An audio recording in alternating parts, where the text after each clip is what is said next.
Приветствую вас, дорогие абитуриенты.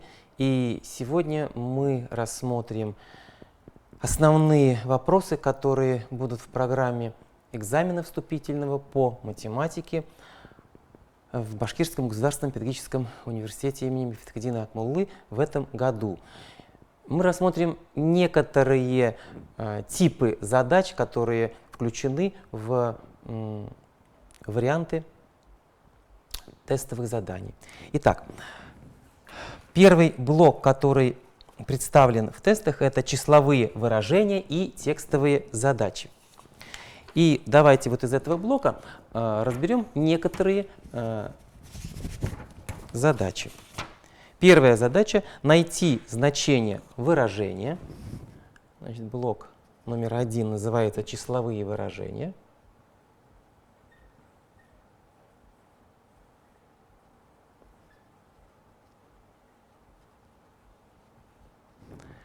Текстовые задачи.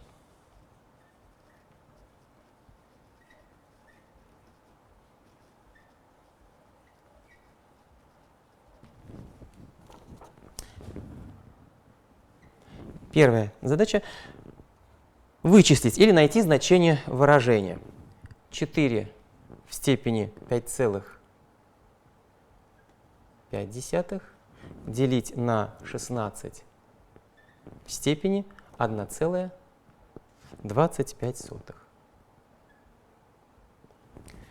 Значит, когда мы работаем со степенями, то основное правило – это, конечно же, записать все степени числителя и знаменателя с одинаковым основанием. Но в данном случае мы видим, что 16 – это 4 в квадрате, поэтому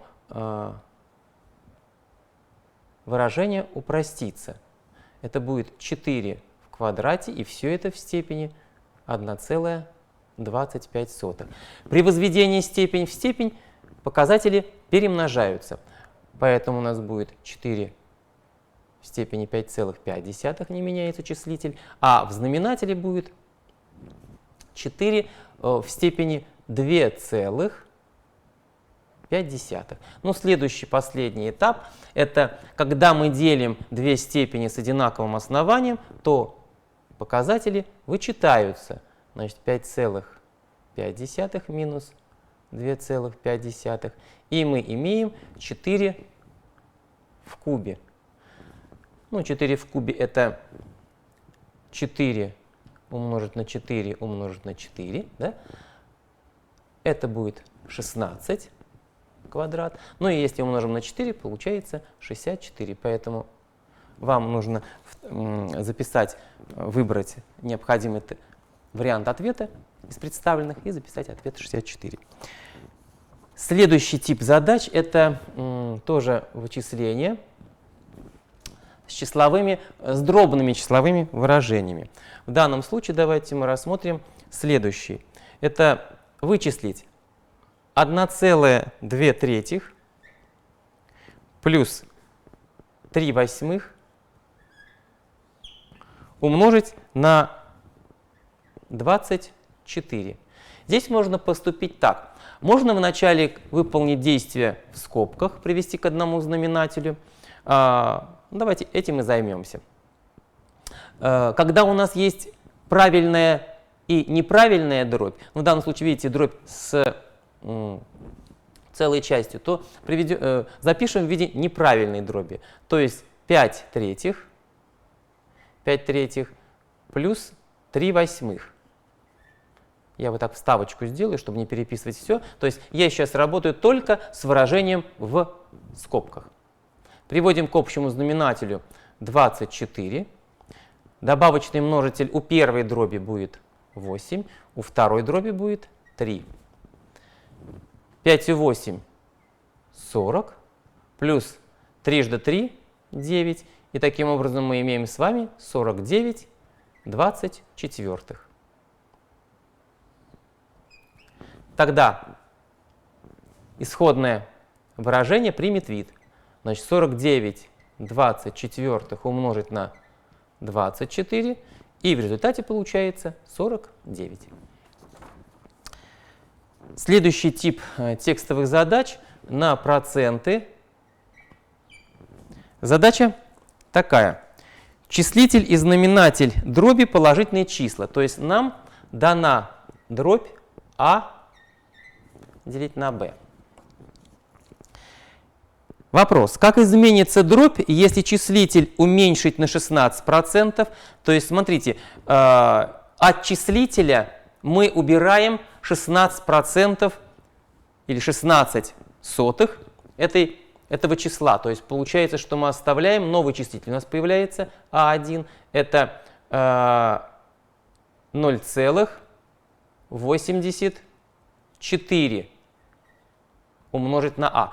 То есть, останется 84 сотых от целого выражения А, раз убрали мы 16%. А знаменатель увеличить на 40%. Значит, B1 новый знаменатель, он стал больше на 40%, то есть 1,4 B. Ну вот наша задача теперь выяснить, а что же стало с дробью А1 к B1. Это 0,84 делить на 1,4 А к B. Или же это можно записать так. Если мы умножим числитель и знаменатель на 100, то есть можно в дроби умножить числитель и знаменатель на одно и то же число, при этом дробь не изменится. Тогда у нас получится 84 140 А к Б. Следующий момент давайте посмотрим. Можно сократить на 4. Видим, что можно сократить и числитель, и знаменатель на 4. Тогда 84, если разделим на 4, получится 21. И 140, если разделим на 4, получится 45. Значит, 40. Или 35, давайте посчитаем. Так, 35, да.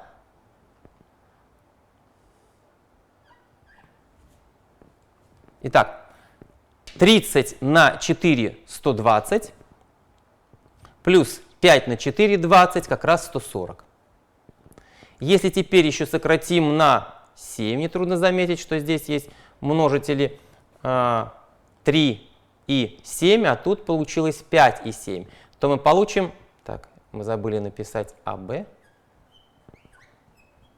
получается 3 пятых от АБ, но 3 пятых это 0,6. Получается, что у нас осталось только 0,6 от исходной дроби. Вывод какой? Значит, при такой операции дробь уменьшилась на сколько? Раз осталось только 6 десятых или 60 сотых, значит, дробь уменьшилась на 40%. Поэтому ответ правильный, что дробь уменьшилась на 40%. Так, следующие задачи давайте из этого блока мы рассмотрим на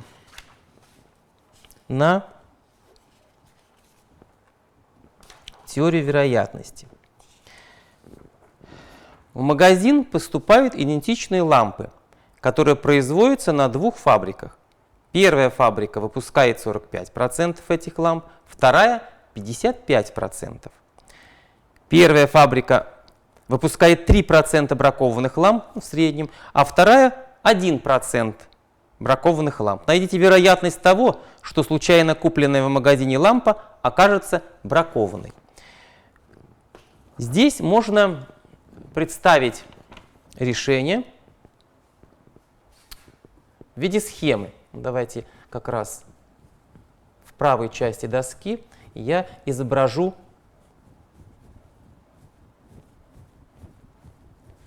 модель задачи.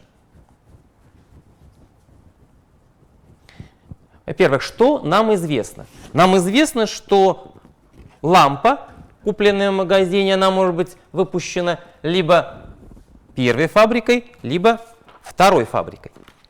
Ну вот давайте так мы сейчас и напишем. Значит, лампа.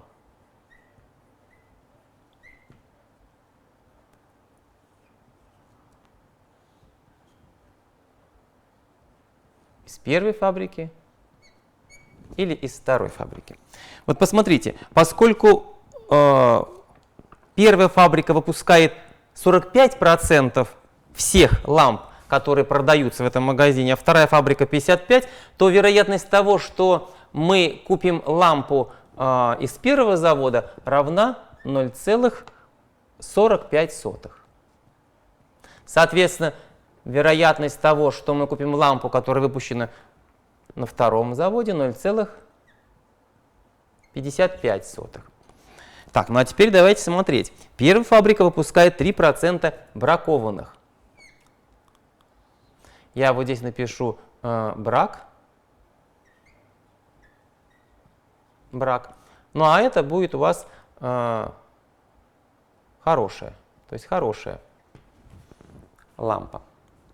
Аналогичная картинка будет здесь. Пусть здесь тоже будет хорошая лампа. И это бракованная лампа. Значит, первая фабрика выпускает 3% бракованных ламп.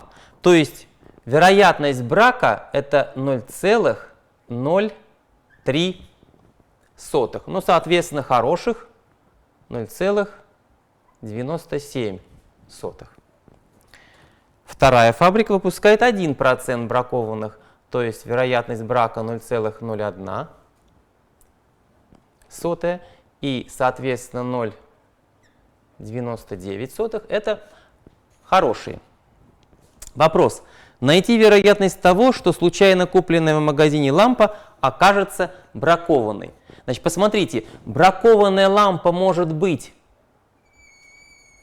из первого завода, или же бракованная лампа может быть из второго завода. То есть, раз у нас есть союз «или», то эти вероятности будут складываться, они независимые события. Итак, давайте посчитаем вероятность того, что купленная лампа будет бракованная. Значит, вероятность этого события, я событие А напишу это, допустим, да? Это есть 0,45 умножить на 0,3 плюс 0,55 умножить на 0, так, стоп, мы вот здесь вот неправильно расписали хорошо и бракованные, вот я сейчас заметил это, поэтому давайте исправим ситуацию. Значит, у нас брака это 1%, а хорошие лампы, а то слишком много у нас бракованных получилось ламп. Значит, 0,55 умножить на 0,01. Давайте посчитаем. Посчитаем первое произведение и второе произведение. Но второе проще. Когда мы умножаем на 1/100, то у нас десятичная запятая переносится на 2 разряда. И у нас вперед. У нас получилось 0,005. Раз, два. Вот как раз на 2 знака у нас получилось, смещается десятичная запятая. Так, ну а здесь 45 умножить на 3. Давайте умножим. 3 на 40 – 120, плюс 15 – это 135. Я прям пишу 135. Ну а дальше у нас 4 знака после запятой. Поэтому у нас будет вот такая вот дробь. Значит, если мы сложим, то два вот этих числа, то в ответ мы получим, давайте с конца будем складывать, это 135 и 55. Это будет 190, правильно? 190.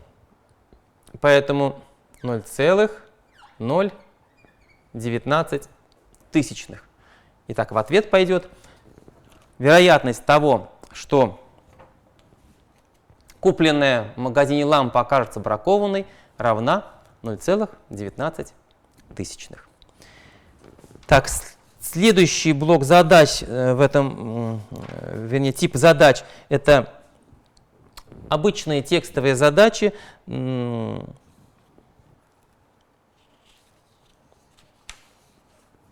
Вот, например, давайте сделаем тоже задачу на проценты. На распродаже в магазине одежды джинсы продавались со скидкой 30%, а футболка со скидкой 40%.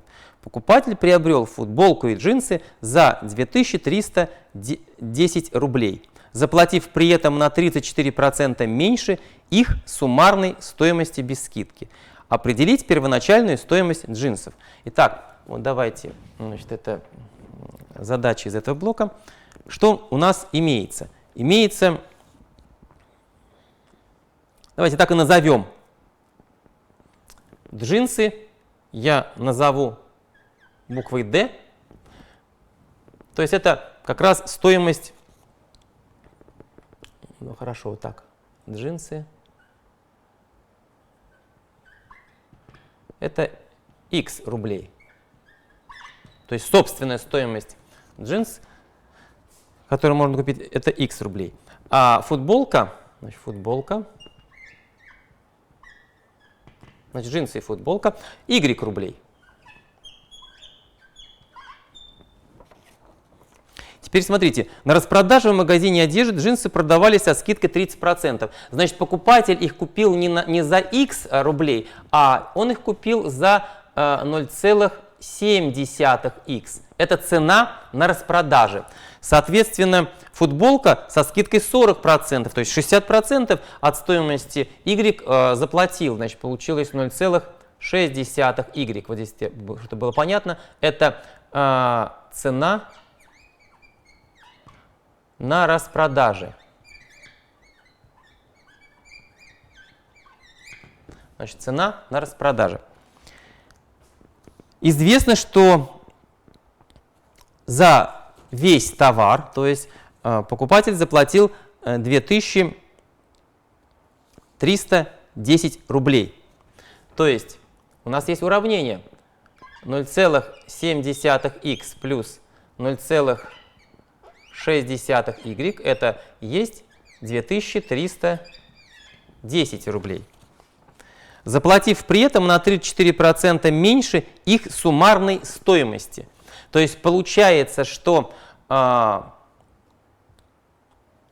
суммарная стоимость это X плюс Y. Так? Если бы мы покупали не на распродаже, но вот как раз 2310 это на 34% меньше их суммарной стоимости. То есть получается 2310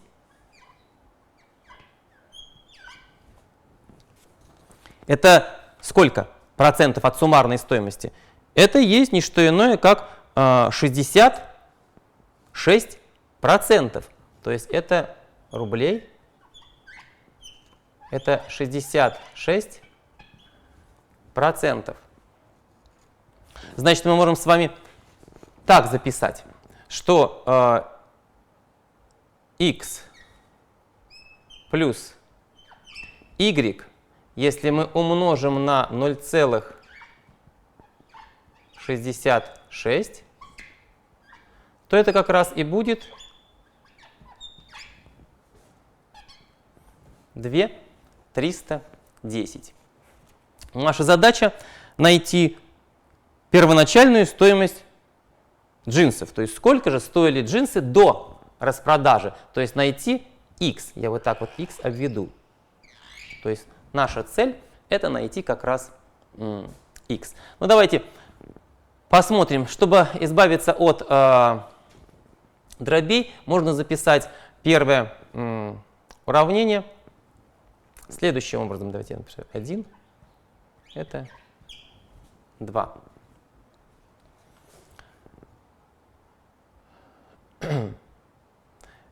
Если мы умножим на 10, то у нас получится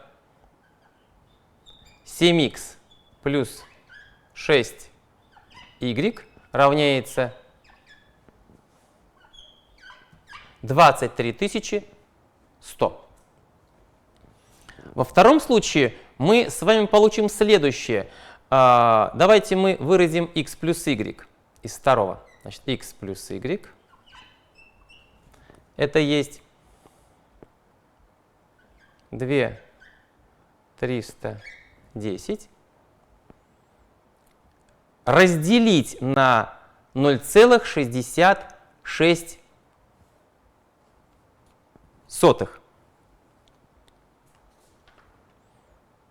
То есть мы делим на 0,66, значит, мы должны умножить на 100 и разделить на 66. Так, ну давайте тоже упростим. Во втором случае посчитаем и упростим. Что мы видим? В принципе, можно даже так поступить, выразить отсюда y неизвестную, подставить и решить уравнение. Но проще все-таки можно заметить, что 2310 это число, сумма цифр этого числа равна 6, то есть делится на 3, значит, можно сократить числитель и знаменатель на 3. Давайте сократим и получим следующее. Значит, так, заодно напомним, как делить. Давайте в уголке это мы проделаем. 2310 разделить на 3. Задаемся по 7. 21. Еще раз 7. Все, мы разделили и нолик сносим, поэтому останется 770. Тогда получилось 770 умножить на 100. А если 66 разделим на 3, то получится 22. 22. Нетрудно заметить, что 22 делится на 11, останется двоечка, да? И 770 тоже делится на 11, но останется 100. Стоп, на 1,7. Зачем я говорю 100? Останется, мы сократили на 11, да? Получилось 10, да? 70, извините, уже. 70. Так, ну в целом все, и у нас тогда получилось здесь сколько? 7000 делить на 2, то есть будет 3500. Все, вот у нас есть два уравнения. Давайте из второго уравнения выразим y. Значит, y это есть 3500 минус x. И подставим в первое уравнение. Тогда методом введения новых перемен мы как раз выразим x однозначно и решим это уравнение. Значит, подставляем. Получим 7х плюс 6 умножить на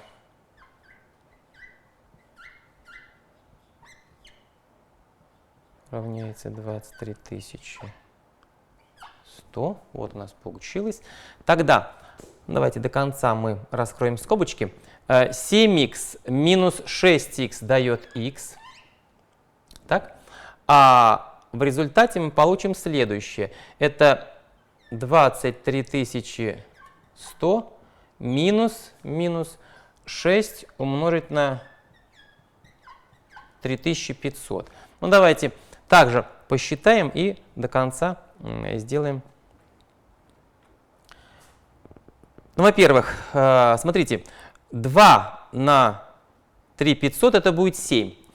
У нас у шестерочки есть троечка и двоечка.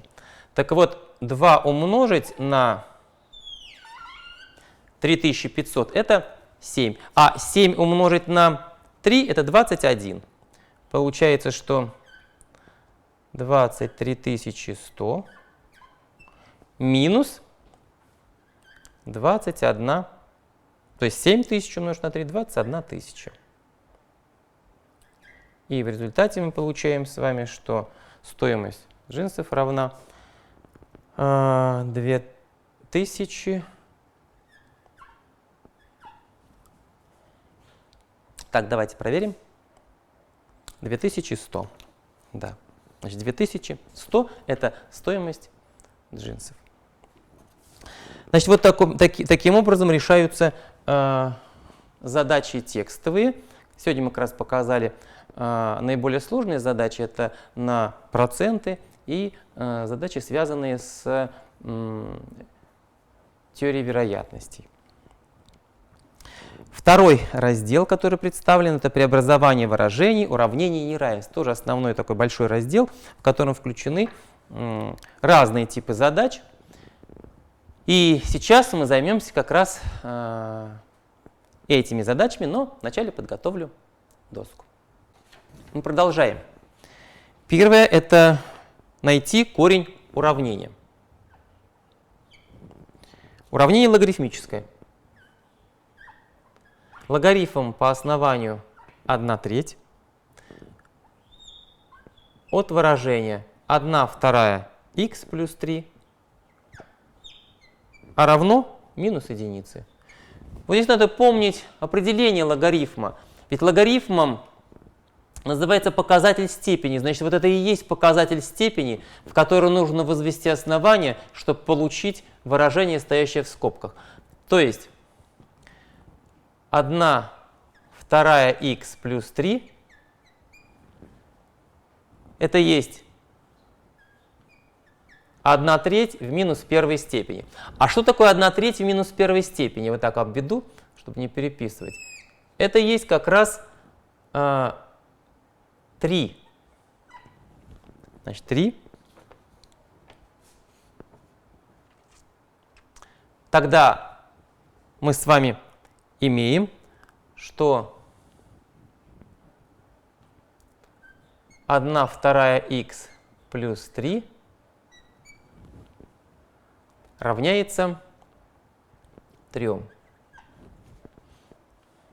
Значит, х равняется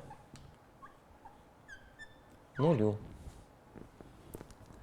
Х равняется 0. Так, следующий тип задач это неравенство. Давайте мы решим. Так, нет, давайте сначала уравнение решим, а потом и неравенство. Вторая задача. Найти произведение корней или корень, если он единственное уравнение. Задано уравнение логарифмическое. Логарифм по основанию 0,5 х в квадрате минус 15 плюс логарифм по основанию 4х в квадрате равно 0. В самом начале, конечно, нужно решить вот такого типа уравнения. А для этого мы можем с вами заметить, что основания у этих логарифмов, хотя и разные, но можно представить в виде степени числа 2. То есть логарифм по основанию 2 в минус первой степени это как раз 1/2 или 0,5. Х в квадрате минус 15. Давайте упростим первое выражение. Это получилось у нас. Дальше по свойству степеней показатель основания выносится как обратная величина. Вот так вот.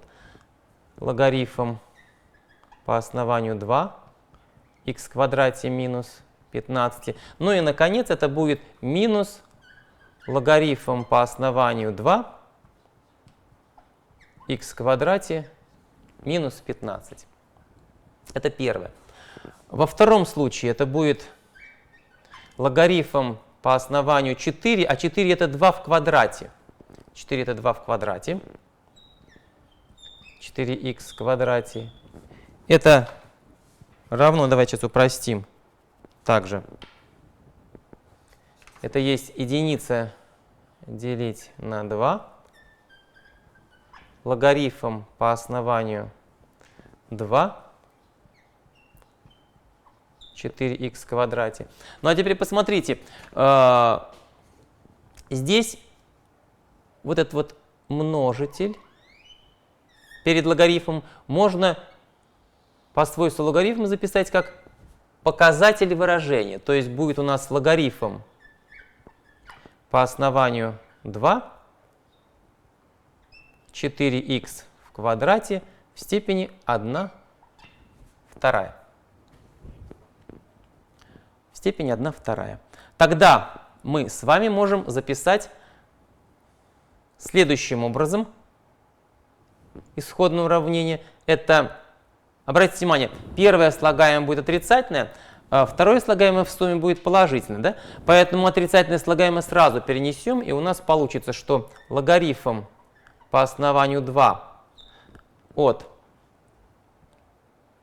Так, ну это можно записать как корень квадратный, да? То есть получилось 2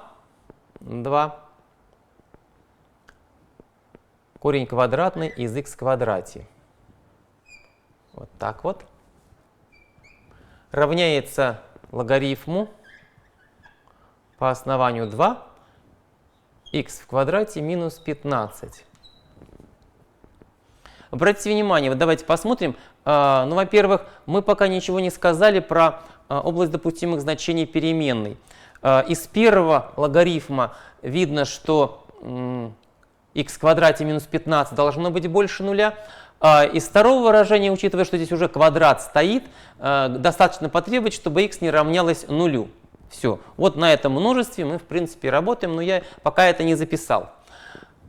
Раз равны логарифмы, то будут равны по одному и тому же основанию, то будут равны и выражения. А вот теперь надо быть внимательным. То есть получается, что вот здесь не просто х, а модуль х. То есть 2 модуля х равняется х в квадрате минус 15.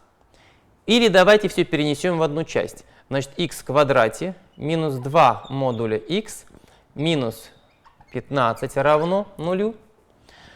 Можно выделить полный квадрат, то есть модуль х минус единица в квадрате. Давайте раскроем скобочки, раз проверим себя. Для этого надо помнить, что х в квадрате это то же самое, что модуль х в квадрате. Это одно и то же. Значит, модуль х в квадрате дает х в квадрате. Удвоенное произведение вот минус 2х. И у нас получится плюс единица. А должно быть минус 15. Поэтому мы должны отнять 16. И тогда у нас получается модуль х минус единица равняется либо плюс 4, либо минус 4. Почему? А посмотрите внимательно. Квадрат равен 16. А для двух чисел, это 4 и минус 4, как раз квадрат равен 16. Значит, или модуль х минус единица равняется минус 4. Тогда отсюда мы получаем, что модуль х равняется 5. А значит, х равняется или 5, или х равняется минус 5. Тут мы получаем, что модуль х равняется минус 3. Но такого быть не может, потому что модуль величина не отрицательная, то поэтому подозрительные на, обратите внимание, мы пока не знаем, это будут ли корни или не будут эти числа корнями. Подозрительные это 5 и минус 5. Ну давайте посмотрим, что и покажем, что да, действительно, это корни уравнения. Поэтому вопрос звучит так. Найти произведение или корень. У нас два корня, поэтому в ответ пойдет число минус 25. произведение корней равно минус 25. Следующий тип задач это связан с неравенством. Давайте мы также решим задачу, связанную с неравенством. Найдите количество целых решений неравенства. Значит, третья задача. Неравенство смешанное. Х в квадрате минус 9 умножить на логарифм по основанию 0,5 от выражения х плюс 4 больше либо равно 0. Вот в таких случаях можно использовать метод рационализации. В чем его суть? Знак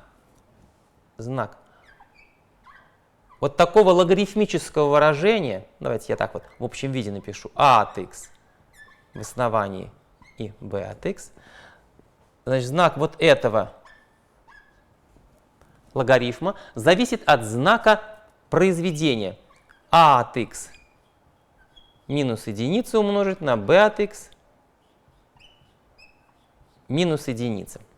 То есть, если больше нуля логарифм, то больше нуля вот это произведение, и наоборот. Поэтому в нашем случае задача сводится к следующей. Значит, х квадрат минус 9 умножить на первая скобка. Обратите внимание, основание 0,5, поэтому будет 0,5 минус единица. И выражение, значит, х плюс 4 минус единица больше либо равно 0. Так, ну давайте упростим. Первая скобка по формуле разности квадратов. Х минус 3 умножить на х плюс 3. Дальше у нас будет минус 0,5. И здесь у нас появляется х плюс 3 больше либо равно 0. Одно число отрицательное у нас уже есть, вот оно. Поэтому неравенство будет равносильно, обратите внимание, две скобки у нас одинаковые. Х минус 3 умножить на х плюс 3 в квадрате, но знак уже должен быть меньше либо равен 0. Так, на числовой прямой х мы отмечаем нули. Это 3 и минус 3, причем мы их можем заштриховывать. Это минус 3 и 3. А вот теперь самое сложное, о чем я в самом начале не сказал, но решил оговориться в конце. Посмотрите внимательно. У нас было логарифмическое выражение в самом начале, а оно исчезло. То есть мы рационализовали, но мы сказали, что знак сохраняется. Но где знак сохраняется? Знак сохраняется на области допустимых значений переменной x. А значит, мы должны учитывать, где существует логарифм.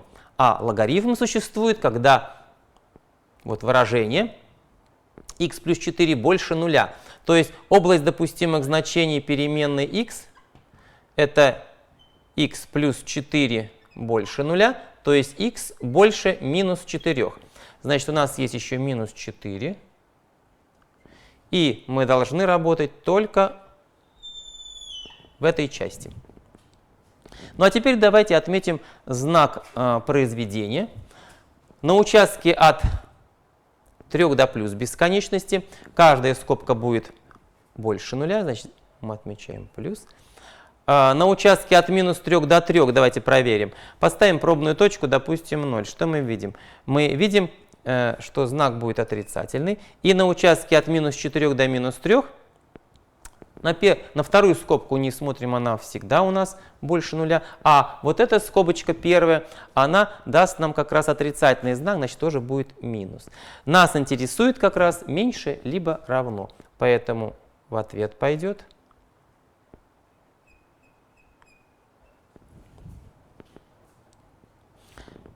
вот такой промежуток. Так, ну а теперь давайте посмотрим.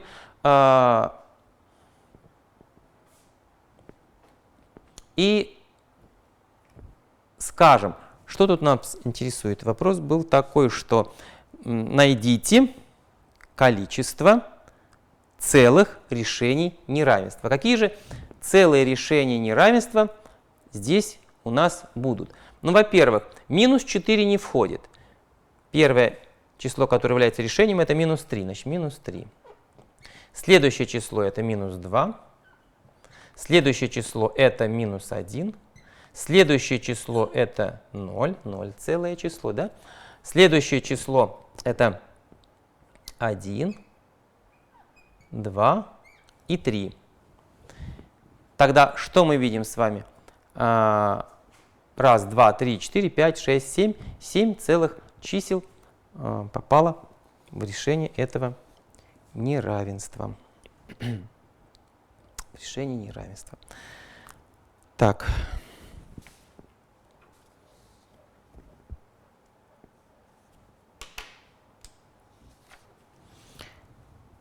Ну и давайте перейдем к следующему блоку. Следующий блок это геометрия и тригонометрия. Но, как обычно, давайте сейчас вначале протру доску и с вами приступим к третьему разделу, который входит в программу. Так, найти тангенс x. Тангенс x. Если известно, что синус x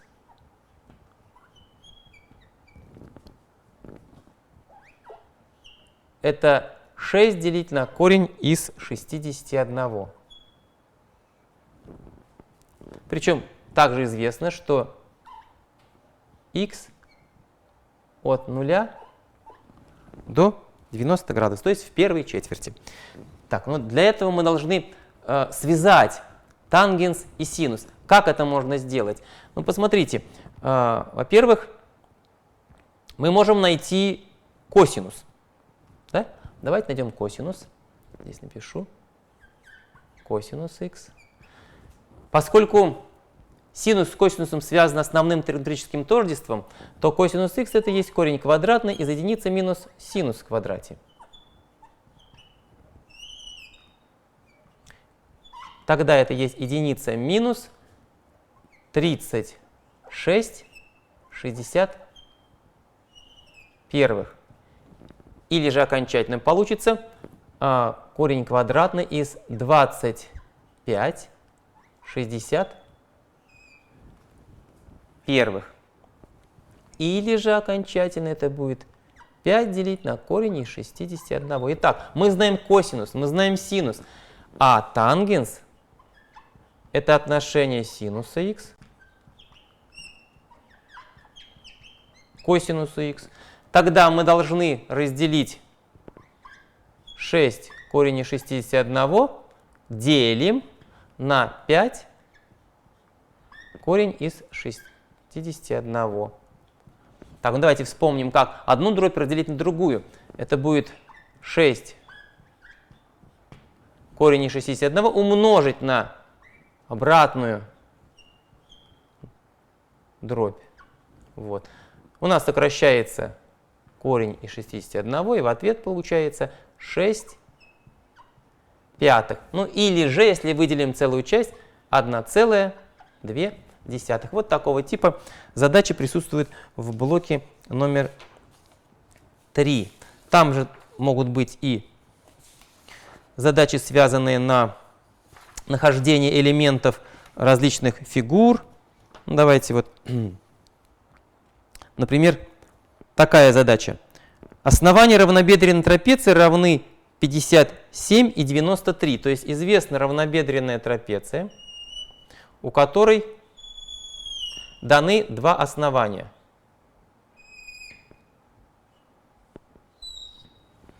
Значит, основание верхняя меньше 57, нижняя больше 93. Косинус острого угла трапеции равен 22/3. Обратите внимание, вот внутренние односторонние углы. Вот острый угол, я его назову альфа. И вот известно, что косинус альфа равняется 2/3. Вопрос. Найдите боковую сторону трапеции. То есть наша задача найти боковую сторону, давайте назовем ее x. Если мы опустим перпендикуляр, вот пунктиром я опустил, возникает вопрос, а чему, давайте введем обозначение ABCD, это пусть будет h. Чему равен отрезок AH? Вот давайте, если мы сможем узнать отрезок AH, то из прямоугольного треугольника AHB, мы, зная косинус, мы найдем неизвестную гипотенузу. А обратите внимание, это же трапеция равнобокая. Значит, AH и DM это отрезки одинаковые. А вот этот отрезочек HM это 57. Значит, AH это есть 93 минус 57 пополам. Давайте посчитаем. Сколько получится? Получится 36.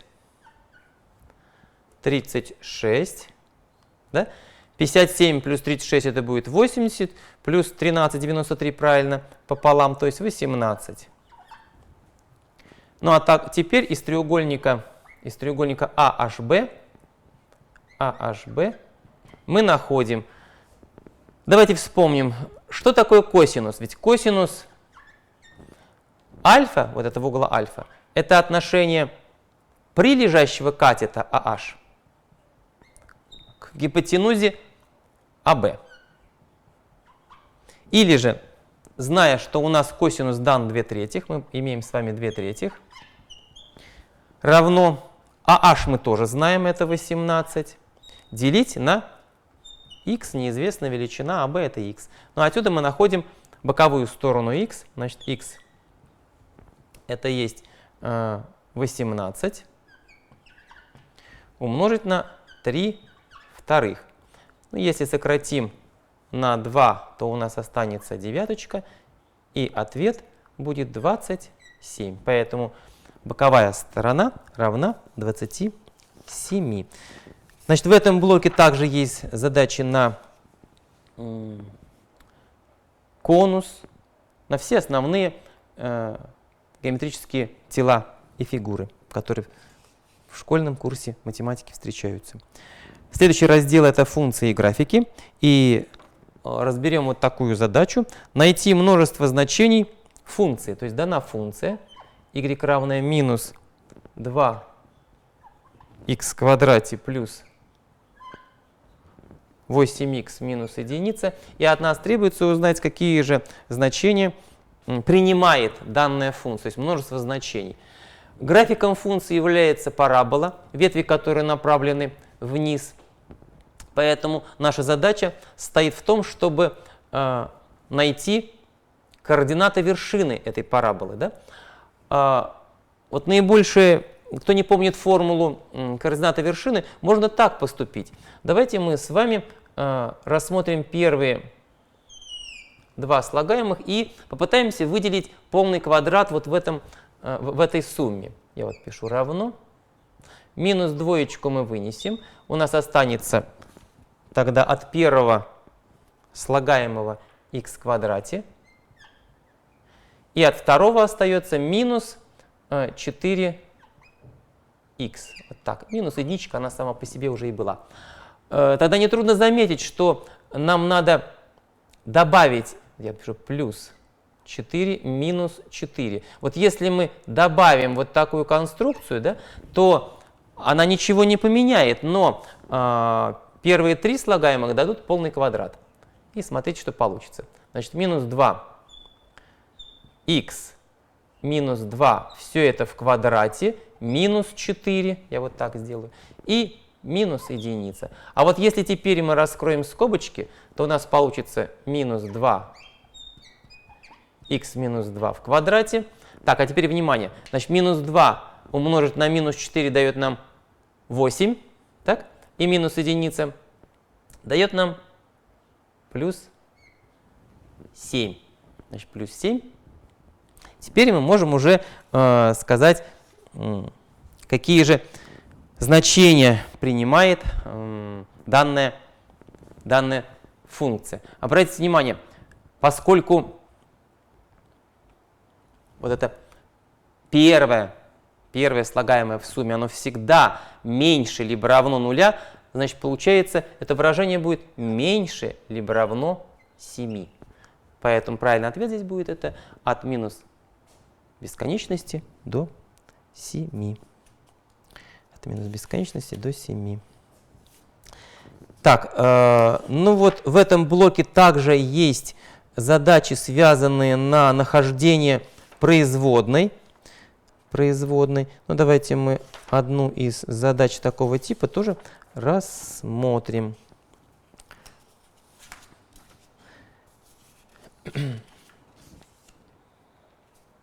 Так, сейчас. Вот, например, вычислить производную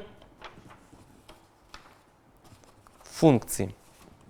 Дана функция y равная x умножить на арктангенс x плюс 2 минус 1/2 логарифма натурального от x в квадрате плюс единица. Так, ну давайте найдем производную. Ну, во-первых, первое слагаемое – это произведение x на скобку. Работаем по правилу дифференцирования произведения.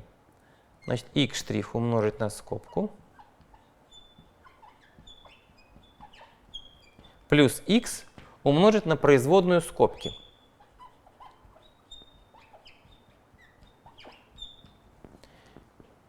Минус. Значит, минус. 1/2 это константа.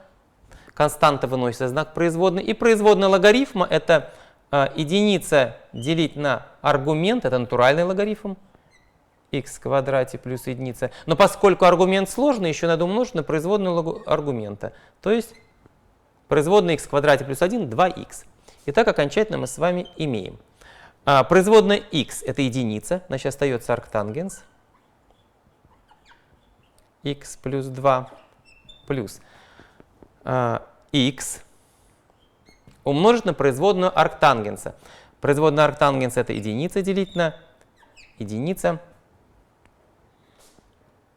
плюс x в квадрате. Производная двоечки 0 мы не пишем. Минус. Здесь вот двоечка сокращается, остается x делить на x в квадрате плюс 1. Так? И в конце концов мы видим с вами, что уничтожаются два слагаемых. И в ответ идет арктангенс x плюс 2. Арктангенс x плюс 2. А задача звучит так. В ответ запишите значение производной в точке 0. То есть в ответ пойдет y' от 0. Значит, если мы подставим 0, то это получилось арктангенс 0 плюс 2. Но арктангенс 0 это 0, поэтому в ответ пойдет двоечка. Вот таким образом мы сегодня практически все разделы, которые будут встречаться на вступительных экзаменах по математике, разобрали. Вам, уважаемые абитуриенты, необходимо, конечно, повторить весь школьный курс алгебры и начала анализа, повторить основные формулы геометрии, и вам будут предложены тестовые задания, которые необходимо выполнить и записать ответ, который либо он будет из предложенных вариантов, либо это будет ответом является десятичная запись числа. Вот. Пожалуйста, будьте внимательны при введении ответов на экране компьютера и под рукой иметь черновик, ручку для вычислений, чтобы можно было быстренько сообразить и записать основные результаты, а потом только ввести необходимый числовой результат на экран. Всего вам доброго, будьте внимательны и успехов вам на экзамене.